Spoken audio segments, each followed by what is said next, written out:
திண்டுக்கல் மாவட்டம் நிலக்கோட்டை தாலுகா அணைப்பட்டி மற்றும் அதன் சுற்றுவட்டார பகுதிகளில் மணல் அள்ளப்படுவதாக கூறப்பட்டு வந்த நிலையில் நேற்று இரவு நிலக்கோட்டை தாலுகா சிறுநாயக்கன்பட்டி அருகில் உள்ள செக்காப்பட்டியில் அரசு அனுமதியின்றி இரவு நேரங்களில் மணல் கொட்டுவதாக காவல்துறை துணை கண்காணிப்பாளர் அவர்களுக்கு புகார் வந்ததின் அடிப்படையில் இரவு 12 மணியளவில் மணல் ஏற்றி செல்லும் லாரியை வழிமறித்து ஓட்டுநரை கைது செய்தனர்.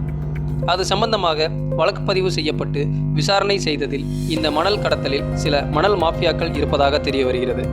இதுபோன்ற அரசு அனுமதியின்றி மணல் அள்ளப்படுபவர்கள் மீது கடுமையான நடவடிக்கை எடுக்கப்படும் என்று காவல்துறை துணை கண்காணிப்பாளர் எச்சரிக்கை விடுத்துள்ளார்.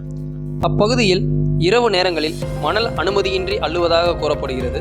இது சம்பந்தமாக காவல்துறை அதிகாரிகள் வழக்கு பதிந்து விசாரணையும் நடத்தி வருகின்றனர்.